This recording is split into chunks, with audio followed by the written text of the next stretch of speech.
What's up, fellas? Happy to see everybody's face again for another episode of the Blind Pig Podcast, courtesy of bgobsession.com. Real quick before we get going, I'll get the particulars out of the way. Obviously, if you're here and you've been here before, thanks again for coming. Hook us up with a like, a share, and a follow. We enjoy as many viewers as we can possibly get. We are also available on every audio podcasting platform. You can catch us on all major socials, Instagram, Facebook, and Twitter. And I believe we're on Blue Sky also. And I guess I shouldn't say Twitter, X. And then, of course, you can come back to the mothership and where it all began at bgobsession.com. So please come free to interact, free membership on bgobsession.com. All kinds of cool contests and a whole lot of conversation going on, even during the off season. So join us as we enjoy more people at all times. Our hottest thread right now, non-football related, is how to make the perfect burger. Really? I missed that. I'm gonna have to go find that one. Okay. Yeah. So, gentlemen, we were delighted with some interesting news over the last couple of days, and I'm interested to hear what your reactions are. There's a massive thread going on the board right now with instant reactions, but what say you, fellas? Deebo Samuel. All it costs is $17.55 million and a fifth-round pick. He's entering the final year of his deal. San Francisco, if I'm not mistaken, is eating somewhere around $30 million to let him go. If I read correctly, if I'm wrong on that one, tell me I'm wrong. But they're eating quite a bit of his salary this year and his void year next year, which is kind of interesting. But what's your initial reaction, gentlemen? Deebo Samuel, a member of the Burgundy and Gold. I think you got to like it. We're not spending a lot. I mean, I don't know how you can be. Anyone could bitch about a fifth-round pick. Not that we want to throw, fifth-round picks out the window, but we're not throwing it out the window. We're getting Deebo Samuel for it. And I think sometimes guys have this attitude of, well, if he was so good, why would San Francisco let him go? It's like, well, I mean, there's a lot of reasons you let guys go. Why did we let Trent Williams go? He was pretty good. I think, they picked up Christian McCaffrey, and that guy kind of took over a lot of what Deebo Samuels was really, really good at. I know he's had some issues with like getting into it with some teammates on the sideline, that kind of thing. But I just think it's one of those things where he's kind of run its course there, and they're ready to move on. He's ready to move on. It doesn't necessarily mean there's anything wrong with him. But I guess one thing I'll say, and I'll let you guys comment. I just love that he is that he just loves to hit people. He loves to smash people and block people and break tackles. And that's the kind of guy you want on your roster. He's still got some good years left, I believe. So I can't wait to see how Cliff Kingsbury uses him, because that guy can do anything you ask him to do. And I think he could have the same kind of rebirth that we saw Austin Eckler have the first half of the season, the same kind of rebirth that Zach Ertz. Both those guys were supposedly washed and done, and they came to Washington, and all of a sudden they didn't look so washed and done after that. So I think Cliff will figure out how to use him. So I really like it. I don't think we're done at wide receiver. That's my only caveat. Is I wouldn't be surprised if we don't swing hard at another wide receiver or draft one high. But that's what I got. I will. I'll throw out the same thoughts that I actually posted in the thread on the board after thinking about it over the weekend. First of all, I missed this news when it came out because I was busy doing some stuff this weekend with the family. It kind of caught me off guard when I saw it. I was like, "Whoa, this is." If I was looking for trade news, I was expecting a guy from Cleveland, maybe not a guy from San Francisco. So this caught me a little off guard, but my quick thoughts that I posted on the board, that would be bgobsession.com for those of you that missed it in Derek's intro. I think he's a little overrated for the numbers that he's put up. If you remove the 2021 year from his resume, 2021 year from his resume is mind-boggling. It is just so over the top that I'm not sure anybody does that again anytime soon. But even though he's overrated, he's cheap for a 5th round pick, right? This is just cheap for a 5th round. I think John posted the numbers on the board at some point in time. What it's like a 15% chance of a 5th round pick making your roster or something. I don't know. It's or no meaningful contribution. 5% was a starter. 5% was a starter. This guy's a starter, right? This guy's a day one starter on our roster right now. I think I said on the board, best run blocking wide receiver in the league. A number of members have taken issue with that. So I will step back from that stance a little bit and say one of the best run blocking wide receivers in the league. Like John says, he didn't mind hitting somebody. He didn't care how big the somebody is. You can find plenty of tape out there of him taking on guys that have him by half a human or more. And he didn't care. I've also seen a number of guys say this is great, but they don't ever want to see him line up in the backfield. I disagree with that. I want to see Cliff Kingsbury put him in the backfield. I don't want to see him rushing a lot. I want to see him rushing just enough to keep the defense honest. 1, 2, 3 times a game maximum, right? Just so that the defense has to think about it. I think this move makes Terry McLaurin, Jaden Daniels, and whoever lines up at running back on whatever down better right now, immediately. I'm not unhappy with it. Yeah, I like it too. It's just for a 5th round pick. If there's anyone who knows what the value is for him and his mental makeup, would be Adam Peters, who just came from there. And then also, like you guys alluded to, he's physical. He brings some juice to his game. He's ornery. We kind of need that in our division. And it's kind of like I love when Terry plays pissed off. This guy can do that too. Ironically, I think I saw that he's like a year younger than Terry or a couple years. So he's not even as older as because I just feels like he's been in the league for a long time. But you can use him in space. You can use him all over. I'm excited for it. He brings a lot of versatility to our offense, and it'll be interesting to see how Cliff uses him. And our coaching staff is also used to giving vets the appropriate rest they need so they can go through the season. So see how it goes. I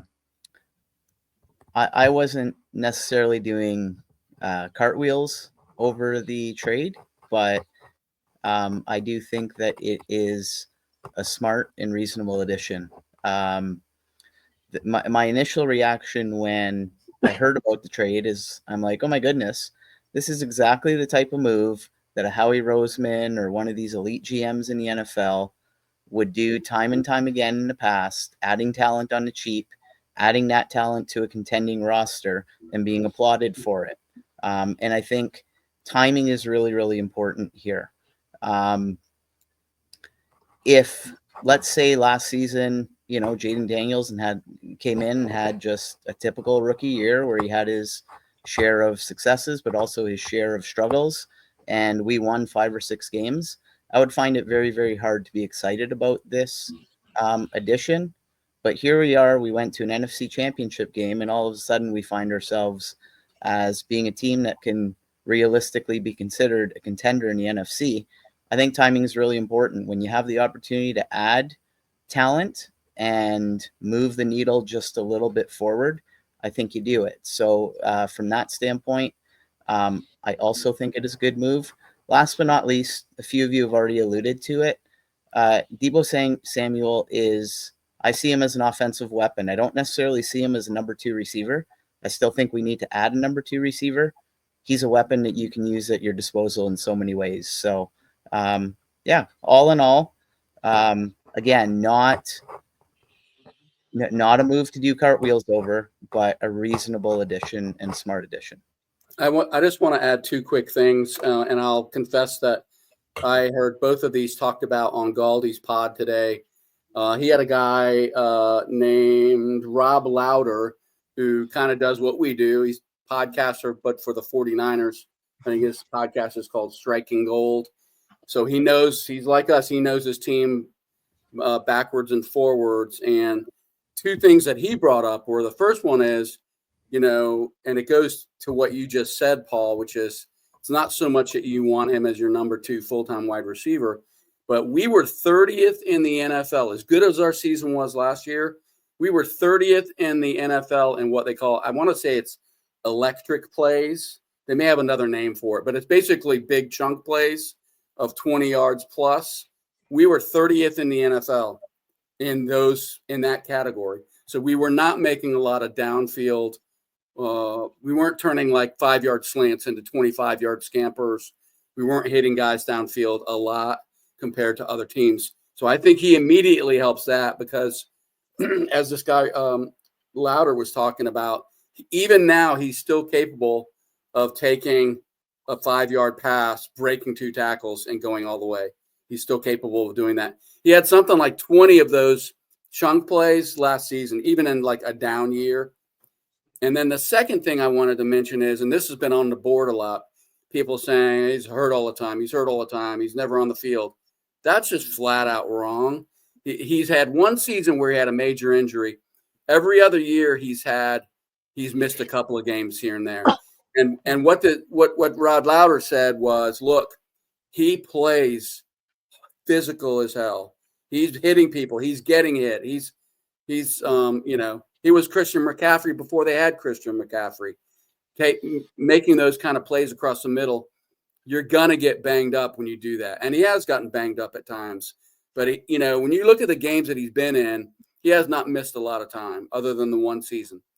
So I just think it's kind of unfair. You ask the guy to play running back and get the hell beat out of him going across the middle, and then when he has to miss a game or two, now all of a sudden he's soft or he's an injury problem. So I just wanted to address that because I thought the guy that was on Galdi today did a great job of that.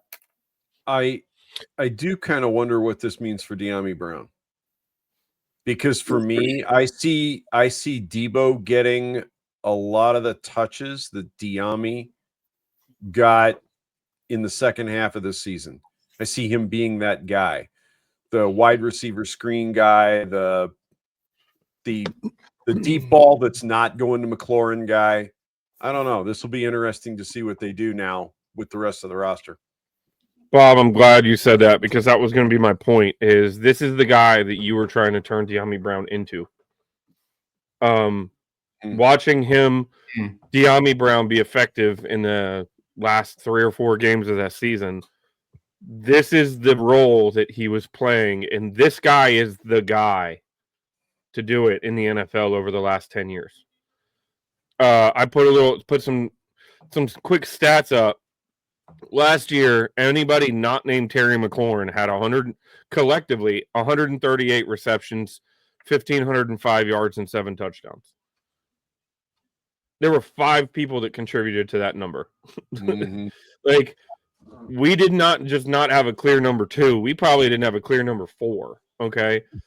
We got some production out of, look, I loved what I saw out of Zacchaeus. I loved some of the clutch catches by Crowder. I loved a little bit. I enjoyed seeing some of what De'Ami can do, but there is not we all said it throughout the entire season that there was no threat opposite Terry that really made anybody pay attention. Now there is. And De'Ami Brown wasn't even the best Brown in the wide receiving. I mean, yeah, right. Exactly. Beyond that, I look past just Deebo Samuel, and I look at the creativity of what Kingsbury can do with Deebo and Jaden now, because now not only do the linebackers and the safeties have to keep their eyes on Jaden, they've got to keep their eyes on where Deebo's going. So even if you said you only want to see him maybe get 2 or 3 carries out of the backfield. What if one of those is a swing pass that he goes for 14, and then on the next time you do that, Terry's over the top? So it does create some other dynamics to this offense. Mm-hmm. The biggest reason why I think that Deebo is not a part of that offense anymore is because they're going to have to pay their quarterback soon, and they had to make a decision. Yeah. You know, Brock Purdy right now is probably going to get paid like a top 5 quarterback in the league, or he's going to walk. And with his, if you look at the notches in his bedpost, he kind of deserves it, even though nobody would ever say he's one of the top 5 quarterbacks, let alone in the NFC, let alone in the NFL. But if you look at his track record, he has produced. So I think this was more of them having to make a decision on Deebo, and it was an easy and convenient one that him and McCaffrey are kind of sharing the same workload, and they decided to move on. One other thing. Go ahead, Derek. One other thing, John, you pointed out people complaining about his injuries. The dude had pneumonia. You know what I mean? Yeah. It's not like, okay, let's be honest. It's not, that's knock on wood. That's not a soft tissue pull. Okay. That's not a torn Achilles or something that's debilitating to a wide receiver long term. But that is definitely something that's going to hinder a guy like that when he's on the field. If anybody's had pneumonia, just because you're cleared does not mean that you don't still feel that. And beyond that, people said after the pneumonia, because he's a workout freak, he couldn't work out, so his body ballooned up, and he was like 18 to 20 pounds overweight, so some of that burst and stuff wasn't there. So looking at our track record with Zach Ertz, Bobby Wagner, Dante Fowler, this front office is looking at guys and finding value in guys like this that are coming off an off situation, short-term deal, coming in to prove it, getting them back up to the top of their game. So I'm all for it. I think it's great. I think it's low risk, high reward. And Derek, I was going to piggyback on something that Bob said before we move on, because I've heard a lot of people talk about that 2021 season. And yeah, he's probably not going to ever have another season like that. But in 2023, he had a season that was almost as impressive. 1,200 combined yards, like, I don't know, 12 or 14 combined touchdowns. So that was a little over a year ago. So it's not like the guy hasn't done anything. He did it. Last year was bad for the 49ers. They didn't make the playoffs. Yeah. It wasn't good. And when it's not good, it's not good in a lot of places.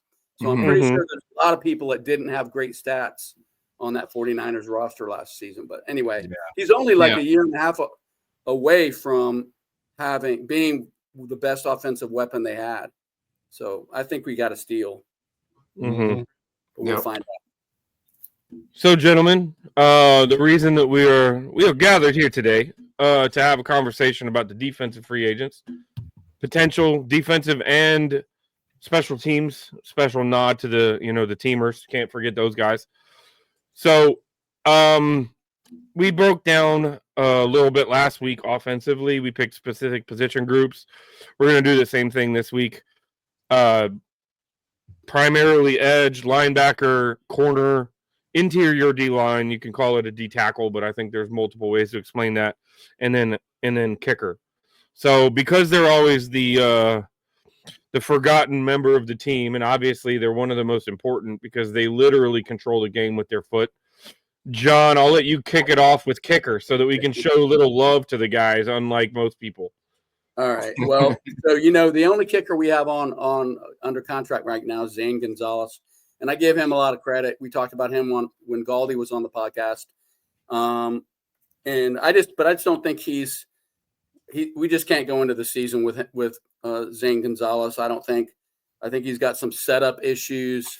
I don't think he's kicked a field goal over 50 yards yet. He tried one and missed it last season, and he did a great job for us, so kudos to him. But so the three free agents I'm going to talk about, one of them will surprise you. I'll just mention Austin Siebert. He's 28. Obviously, he was under contract. He's coming off IR and with a groin and hip injury, I think on the right side. But anyway, he had a great season last year until he got hurt. He had his best season by far as a pro. He hit 90% of his field goals, hit every single kick, 25 of them under 50 yards. He struggled a little bit from 50 and beyond. He was 2 of 5, but he kicked really well until he got hurt. have him as my third choice to bring him back. And the main thing is, if last year was his kind of baseline, I'd be all over it, you know. But it's not really his baseline. It's the best year he's ever had, and he got hurt, and a groin and a hip injury for a kicker. Those can be kind of nagging things. So I wouldn't mind bringing him back, but he wouldn't be my first choice. My second choice is Eddie Pinheiro. I've seen a lot of him. He's a Panthers, been with the Panthers for a while. He's 29 years old. He was 22 of 26 in last season. 11. He has hit 11 of 14 from 50 and beyond in his career. So he's got a good, strong leg, and he hits his extra points. So I think he would be an upgrade. But then I'm going to shock you with who I want. I want 40-year-old Nick Folk. That's who I want. Wow. And I know what you're thinking. That sounds insane, but you know what? It's great. If you can stumble into Chip Lowmiller and keep him for 10 years, that's great. But it doesn't happen very often. You know, there's probably 5 kickers in the NFL who immediately became stars and have stuck around and continue to be great every year. But that's kind of the exception. Most of the time, you're just cycling through kickers, trying to find a guy that you can rely on. That's kind of how it goes. So Nick Folk, hear me out here. 2024, he was 21 of 22, 5 of 5 from 50 yards. So he was, in fact, the last 2 seasons, he's only missed 1 kick in each of the last 2 seasons. That's a 96.7 and a 95.5 percentage completion. That's pretty damn good. That's right up at the top of the NFL. So who the hell cares how old he is? At some point he's going to walk off the cliff, right? And he won't be able to do it anymore. But he's done it at age 39 and age 40, 2 years in a row. He's been at the top of the NFL for kicking, and he's available. So call me crazy, Zane Gonzalez or Nick Folk, one of the best kickers of the last. This will be his 18th season. So I know it sounds crazy, but that's who I want. He screams of Gary Anderson, right? Wasn't he the ageless wonder? Yeah. For the Falcons, had those one bar that kicked until he was like 50. We can find our kicker of the future, next season, whatever. But I think until he shows he's not making 95% of his field goals and almost perfect beyond 50 yards, I'm signing him up like in a heartbeat. That's what I got. I like it. Nick Folk. All right, boys. Next position group. You know what? I'll go because I always leave myself for last. So I'll get rid of the worst first. Couple names. I took edge. So I actually will premise this by saying the biggest thing right now is the Fowler conversation. I think that affects everything. If Fowler is entering a free agent period that is relatively deep, it's not explosive, but there is depth there. And then apparently, if I'm not mistaken, this is one of the better edge drafts in a while. And that doesn't mean that there's premium edge, but it means that there's talent to be had well into day 3. So the market might not be as good as he thinks it is after tallying 10.5 sacks, but being an absolute liability in rush defense. So I think that's going to be a major conversation. So a couple big time names that I'll go over real quick that are actually going to be available. Before I hone in on the ones I'm actually going to talk about, the top name right now is Josh Sweat of the Eagles. I think he conveniently had the best game of his career in the Super Bowl, and it's going to elevate his cost and his age. 6'5", 265, 27 years old. He's probably due for a massive 3-year deal that's got a void year on the end of it to put him, to get him to that 31-year-old before he hits the market again. But he's probably going to see north of $20 million a year, and I don't think we're going to be in that conversation. Similar to that is Hassan Reddick. I've seen us tap to him in the past, but I don't think we're going to look that way because that guy is just not. I don't think he's what we've built here. He held out with the Eagles and played hardball, forced to trade with the Eagles, right? Am I remembering it correctly? Forced to trade with the Jets, held out with the Jets until he quote unquote got a contract extension, which he never got. Didn't even play until week 8. Only ended up getting like 2 sacks in the remainder of the season for the Jets. So those are a couple guys that I've seen people talk about on their wish list that I just don't think it's the kind of guy we're going to bring in here. The first name that I will attach us to is DeMarcus Lawrence. Him and Chauncey Goldston are supposedly both going to be hitting the free agency market with the Cowboys. Dallas is probably going to be able to bring one back. And there's this is the token connection with Dan Quinn and Joe Witt Jr. They're going to be real familiar with these guys. I think DeMarcus Lawrence is a guy that they look at seriously if they're going to bring one of those 2 guys back, but I still don't know that that's the guy I would go for, which leads me to the one I would go for is Azeez Ojulari, formerly of the Giants.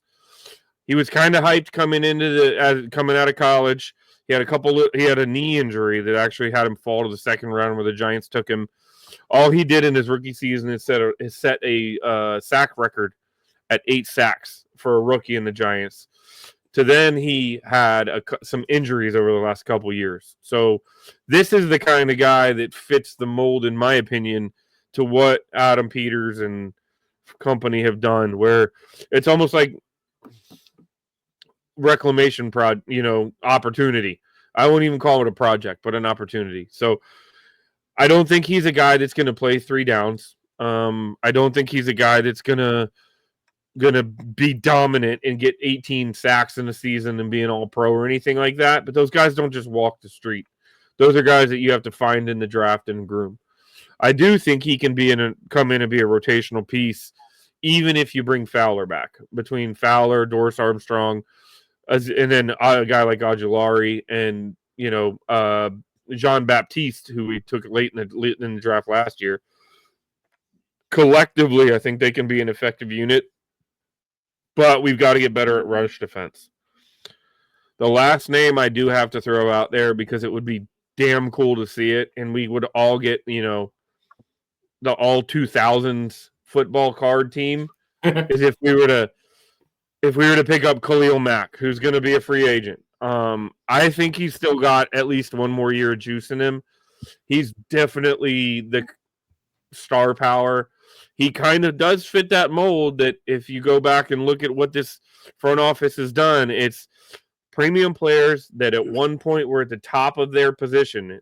Zach Ertz used to be considered a top 5 tight end in the league. Bobby Wagner was a top 5 linebacker in the league. Austin Eckler, for a period, was a top 5 running back in the league. They have a track record of looking at guys like this and saying, look, I don't need you to come in here and be what you were when you were 22 years old.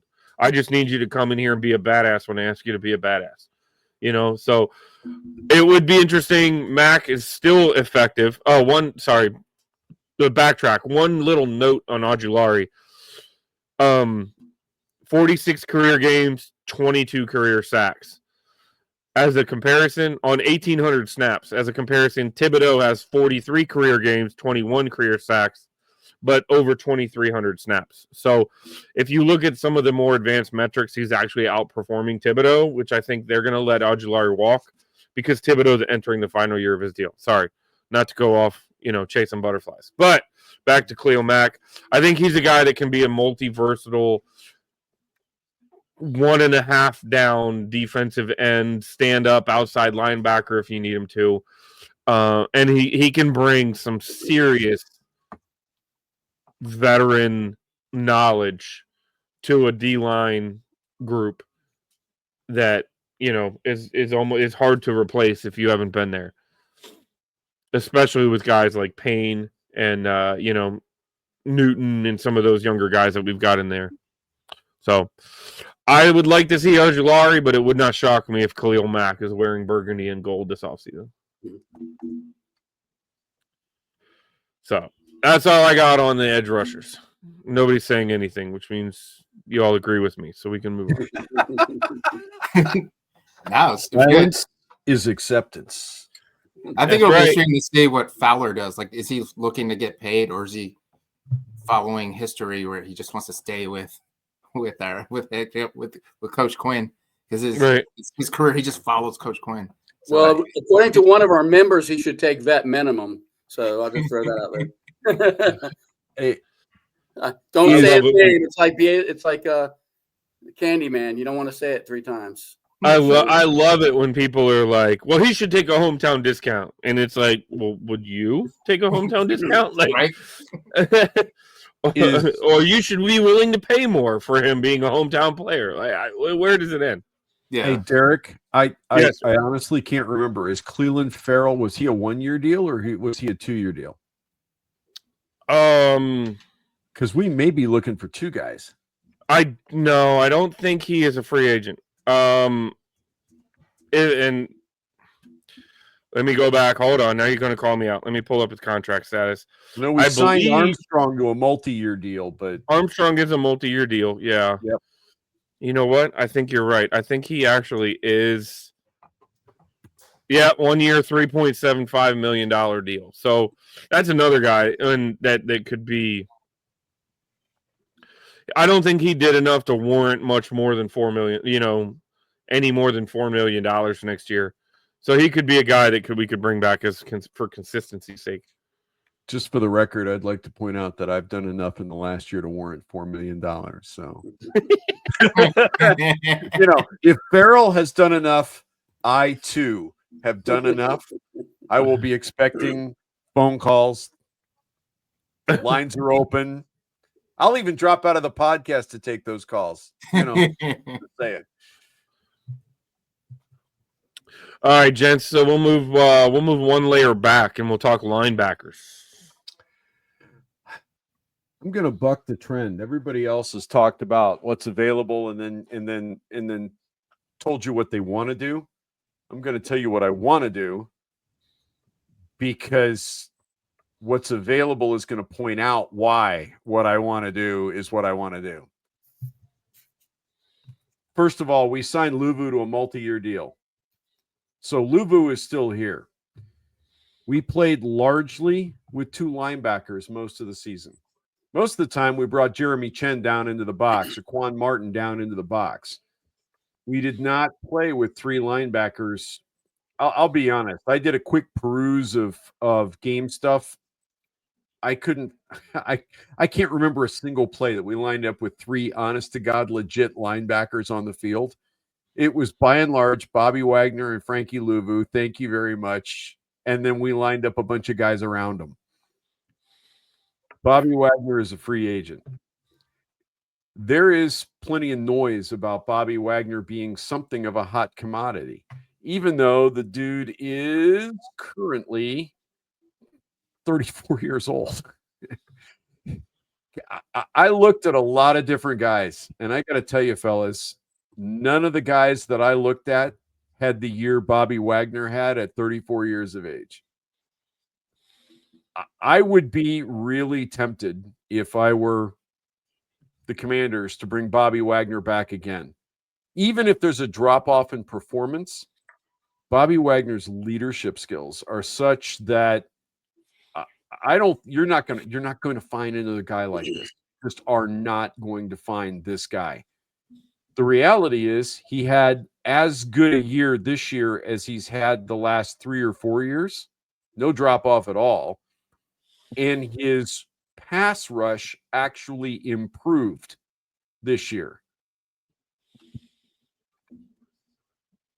I would be trying to bring Bobby Wagner back. And since he's still pursuing a master's degree at Howard University locally, you got a local thing. There's a lot of talk about Pete Carroll potentially trying to bring him in to play for the Raiders. I think that would be an incredibly smart move on Pete Carroll's part. But if I'm Dan Quinn and I'm Adam Peters, I'm not letting Bobby Wagner go anywhere. And we were 1 game away from the Super Bowl. Right. That matters. That matters. Right. And the Raiders, to be polite about it, were not. They're not 1 game away. Super Bowl.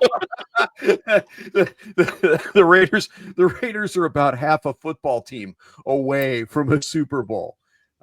even bringing in a Hall of Fame head coach like Pete Carroll. So other guys that are available. So part of this is predicated on the fact that Wagner was the middle linebacker and the brains of the operation, right? Probably the best guy out there, if you're looking to fill Wagner's shoes right now, would be Nick Bolton. He started the last 4 years for the Kansas City Chiefs. Kansas City has a pattern of letting the guys from the back seven. They play the guys from the back seven on rookie contracts, and then they let them walk away. Odds are pretty good Bolton is actually going to make it all the way to free agent. He's a really good linebacker. I'm going to be blunt. At 20, what is he now? He's 24 at the moment. At 25, he is not Bobby Wagner at 34, which is a little mind-bending to me considering just how good the Kansas City Chiefs defense was. He's not as good in the run. He wasn't as good in the pass. He's not as good in the pass rush, but he has played that middle linebacker position. He has been the guy with the green dot on the back of his helmet. There is some leadership skill there. Again, I don't think he's in Wagner's class, but to be honest with you, there is nobody in this free agent class that's in Wagner's class in the middle, which is why I say bring Wagner back. The other guy that I looked at out there that's actually I looked at several guys and discarded them, like Jamie and Sherwood out of New York. He's a converted defensive back. So if we're going to do that, let's bring Jeremy Chen back. You know, Chen's a little bigger, probably plays the pass better, and hasn't really converted to linebacker, but he plays in the box like a linebacker, so screw it. Bring Chen back and be done with it, right? I'm probably stealing some of Paul's thunder there, but, you know, we'll see what Paul says here in just a minute. The only other guy that I really look seriously at after perusing who's available that caught my eye significantly is Dre Greenlaw, another one of those 49ers. Greenlaw is one of those dudes that just plays. Again, somebody said it earlier about McLaurin. Greenlaw plays angry all the time. He's just pissed off. He looks pissed off. And I like that. The problem is he's not really a middle linebacker. He's a right linebacker. He's a left linebacker. He's not a middle linebacker. He's not going to fill the hole we currently have. But if we brought Wagner back and signed Greenlaw, I'm thinking we actually see some 3 linebacker sets this year instead of just 2 linebacker sets. Would be fascinating to see. Greenlaw's probably not as good against the pass rushing as Wagner has been. Let me see, where did I put the numbers? He only has 5. That's Bolton's numbers. Hang on.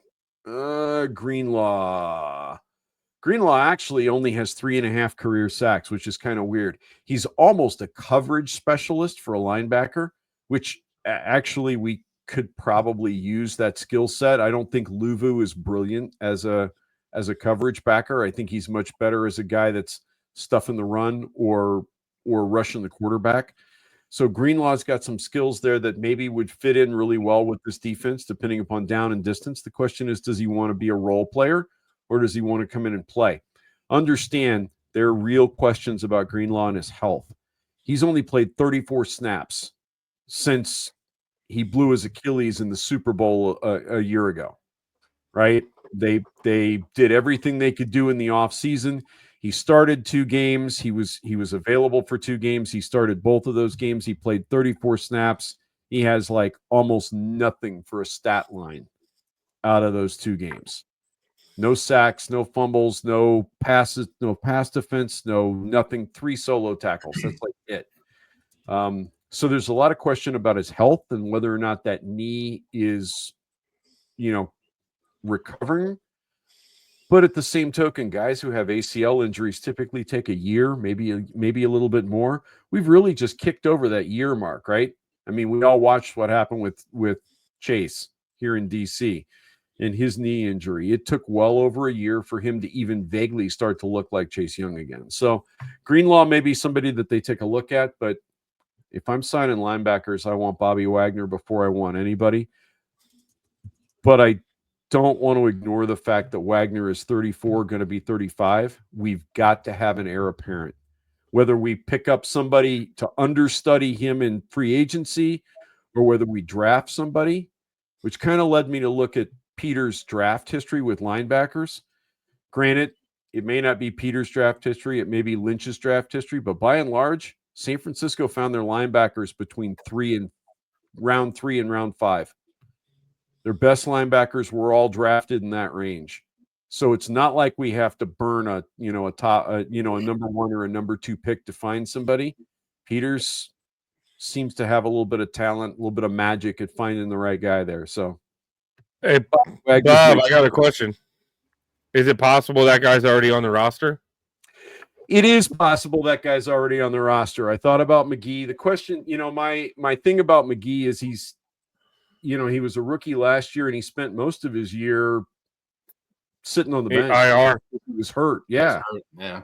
Right. He was sidelined with an injury most of the year. That's while you can pick things up in the chair in the room watching tape from a guy like Bobby Wagner, it's not the same as it is playing the game. And so right now, while I still like McGee, I don't think we know what we've got. And we won't know until McGee gets a run of games in live fire situations, and then we'll find out. Maybe he's the guy, maybe he's not. But yeah, good point, Derek. Did I steal your thunder, John? You were about to say something. No. On that note, we can move one layer back. And I believe Paul had corners. Is that correct, Paul? Yeah, I have cornerbacks. Yeah. What you got, brother? All right. So I guess I'll preface all this by saying that I think that our major acquisition at cornerback happened a season ago with Marshawn Lattimore. I think that move last year was made with as much of an eye towards this season as it was towards helping last year. So I think they really, really want him to work out. I think they really, really want him to become our rock on the back end at corner and to shut down half of the field for us. So do I anticipate that we are going to go after one of the, top end corners that are available in the market this year? No, I don't. And for that reason, I'm not really going to talk about or profile any of those guys. I will also say that I think that quietly last year, I'm not going to try to pronounce his last name because I'll stumble on my words, but I'm just going to call him Noah I. Noah I had quietly a really nice season for us last year. When Sainer still moved outside, he did really, really well in the slot for us. He was kind of a reclamation project. He was a former first-round pick. He's still young. I believe he's like 25 years old.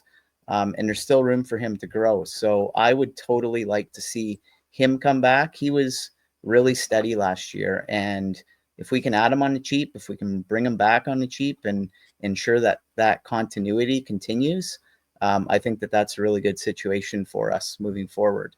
But anyways, I have 3 guys here.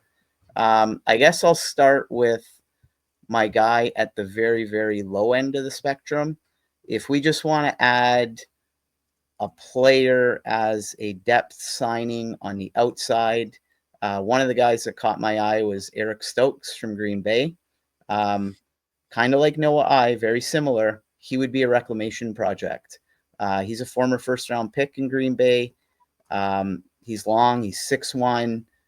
He was highly touted coming out of college, but his professional NFL career has been basically consumed by injuries. He had a really, really nice rookie year in Green Bay, and they were really excited about him. After his performance in his initial year, he started 14 games that season. He had 14 passes defended in his rookie year. So he started out really, really promising. But since then, it has been the complete opposite. He's battled a lot of injuries.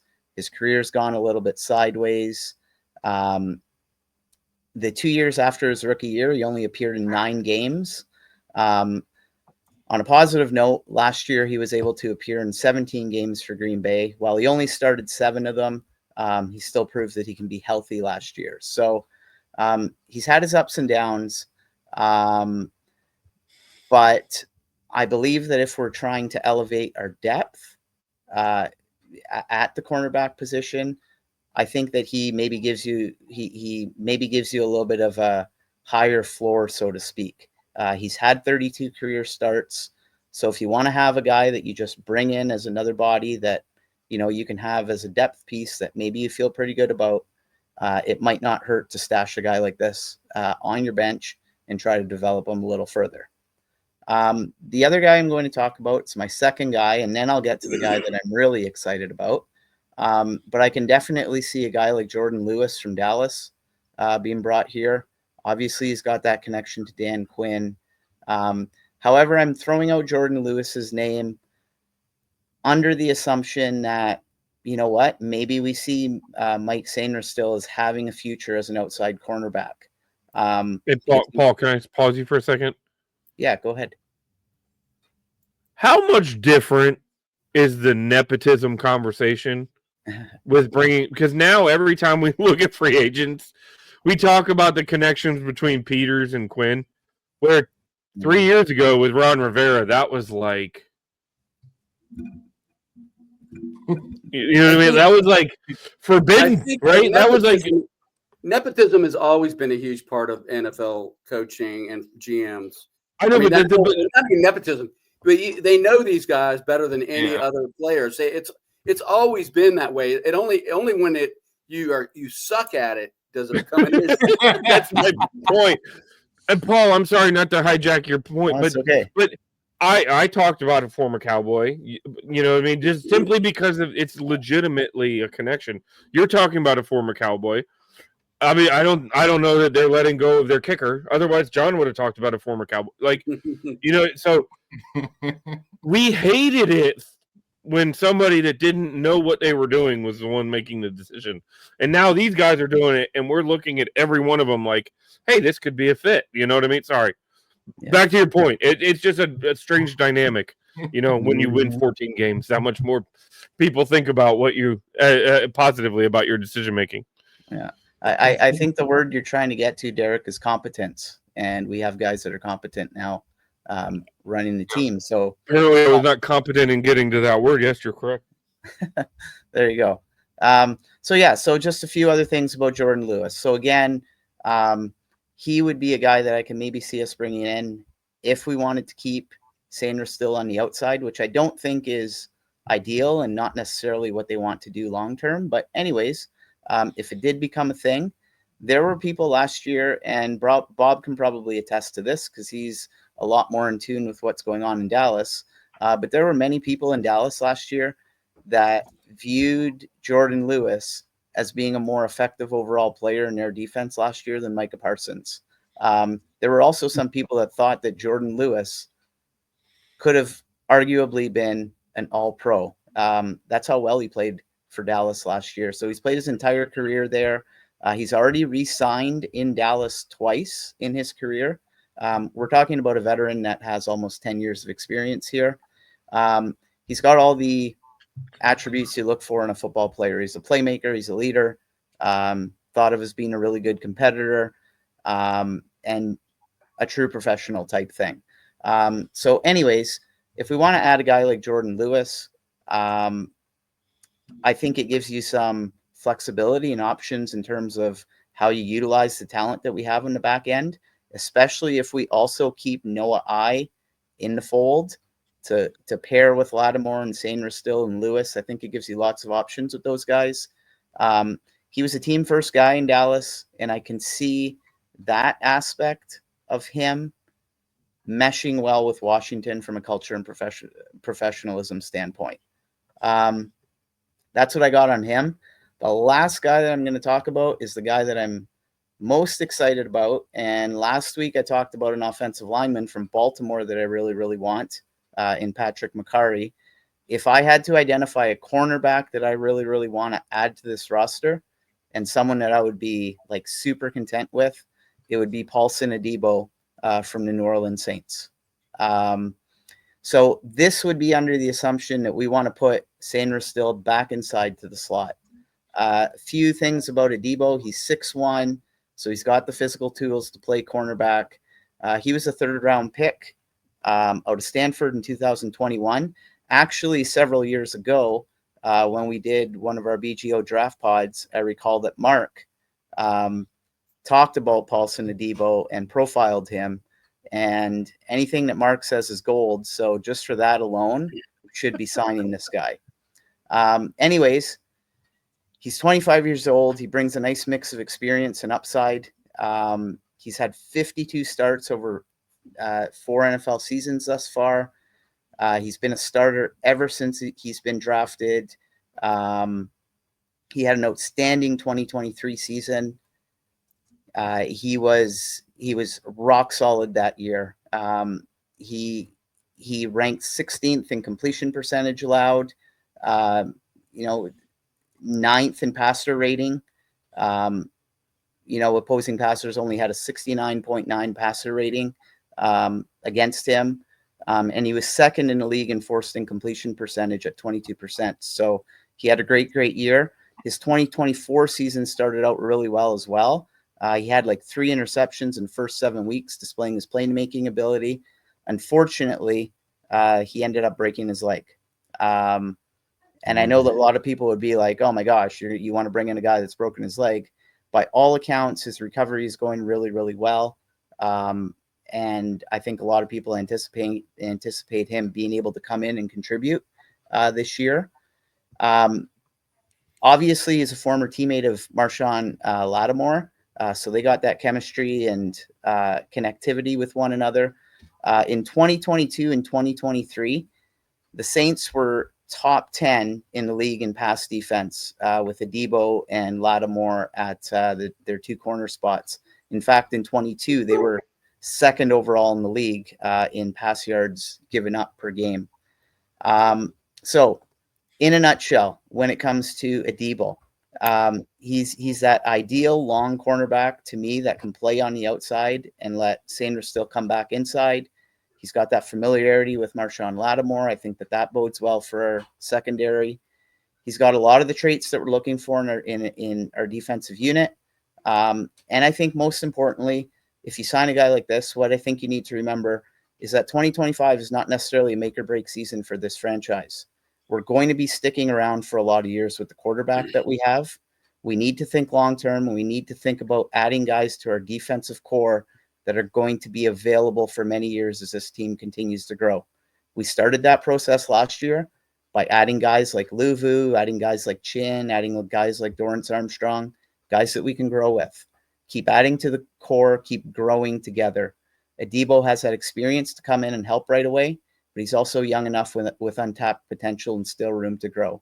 I think he's the type of player that has room to ascend, and I think you can see him or envision him as being the type of player that can play an important role in future playoff runs, not only this season here. So I like him from the standpoint of good for now, but also good to grow with in the future. That's what I got. I like it a lot. All right, brother. Bring us home, Tony. Interior D-line.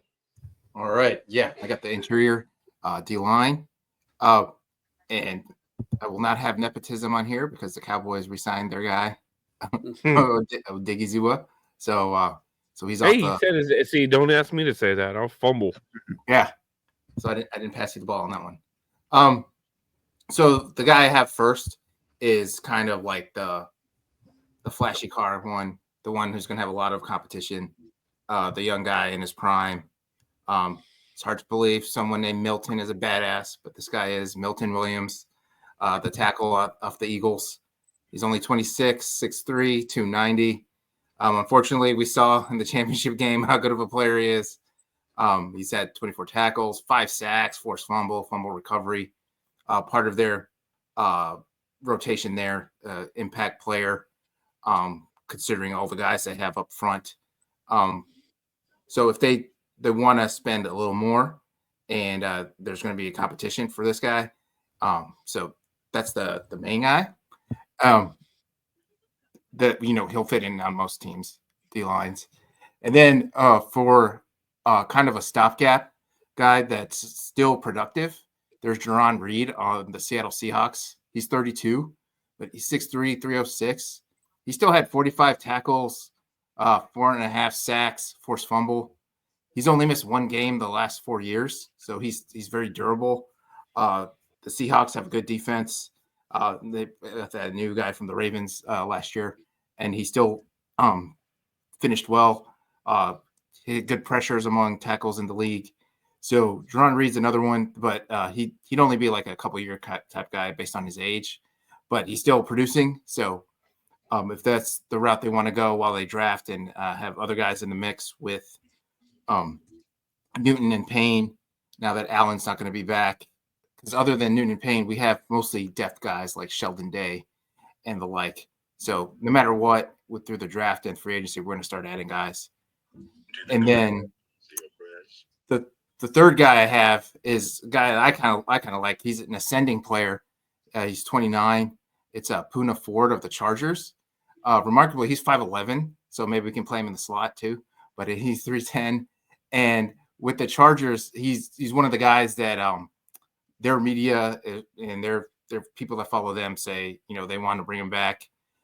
He was a big reason for the Chargers having a good defense, especially against the run. Along with Harbaugh, he's a Harbaugh kind of guy, and that he's just a work hard, high motor, a kind of ascending player. So that's one that I would keep an eye on. That I would think would be a good fit here too. Poona Ford's a good ascending player, still young enough that he could play here for a few years and add to our rotation. So whatever our rotation ends up being, so we have an upgrade in the guys there this coming season. So it's kind of ironic. I do want to tie a little bow on this as we reel this thing in. It is kind of ironic that we have so many places that we're talking about addressing with a team that's coming off an NFC Championship game, but we turned over 60% of our roster, and I want to say something like, if it was 30 some odd players, I want to say 20 of them were on 1-year deals. Mm-hmm. So that opens up this opportunity that we're gonna continue to have this conversation probably 2 or 3 years as we get that long-term solution and we continue to build. But what'll be interesting to see is, because there is a risk with doing that, and that's that you don't have guys under contract that you probably figured you're going to want back. And then now you're taking a risk that we're going to get poached or outbid for guys that we really probably intended to keep around longer, but didn't want to spend big money or sign a big long contract right out of the gate for. So it'll be interesting to see if we lose any of those guys that we really do want back. Like I think you said is Chin a free agent? Yep. Yeah. So I know they want him back. They have to. Mm-hmm. Will he come back, even if it means less money? So we'll see what happens, I guess. You can argue that our 3 top guys on defense were Fowler, Wagner, and Chen. Mm-hmm. All of them on 1-year deals. All of them now free agents. All of them, I guess, theoretically looking for more money or a deal closer to home. I mean, that's the thing with Wagner, right? Will he want to go back to the West Coast? That's where his family is. Well, I think to be the bigger point, all of them played well enough to warrant a pay raise. You know what I mean? Like, we were not paying those guys a lot of money. No. I've heard some local guys saying that Wagner could cost $10 million. He cost $6 million last year. Right. If Wagner costs $10 million, I mean, even if, and they didn't, the NFL just announced this week that the cap has gone up another $26 million or something stupid. Like, even with that, you're eating up a large portion of our cap space with a short-term opportunity at linebacker. So that's where that conversation comes in. Are you going to pay Wagner again for another stopgap, or are you going to pay $12 million to a guy that can be here for 3 years? That's the debate that happens. Yeah. Well, gentlemen, as always, it's been a pleasure. We are creeping up on an hour, so I guess we'll put a bow on this thing. We are literally a week away from legal tampering, right? It's the 10th. The 10th starts the legal tampering period. The 12th is the start of the new league year. I think there's going to be a lot of conversations to be had between now and then, because I was listening to somebody. It might have been Goldie, actually, but I was listening to somebody. The 14th is the day to circle, because that's the day that roster bonuses hit. That if a player is on the roster Yep. on the 14th, that's when roster bonuses take effect, which is why you might see a lot of moving pieces over the next 10 days, so that teams can jettison guys so they don't get a roster bonus, but they don't want to outright cut them. So, Yeah. And we're just coming off the combine where all the front office personnel and all the agents and everyone is there in one spot. Conversations start. Oh, And, yeah. Yep. Speaking of which, side note, Saquon Barkley just got extended, first $20 million a year running back. So a little bit of in division news there that's kind of important. So we'll probably reconvene six days from now, or we'll look at early next week to maybe look at some of the breakdowns of the legal tampering period, see if there's any big names that are coming out as a free agency, and break those down as we get ramped up into draft season. So if we've traded 2 number ones and a John Allen for Myles Garrett or Myles Garrett and a bag Yeah. of potato chips, yeah. So with that, fellas, I will say, if you're still here listening along, please hook us up with a like, a share, and a follow. Subscribe to the YouTube channel. Follow us on Twitter, Facebook, Instagram. Hook us up with all of the shares on all of the audio platforms. Come and jump in the conversation at bgobsession.com. So as we sign off, gentlemen, we'll do it the same way we do it every week. Say, that'll do, pigs. That'll do.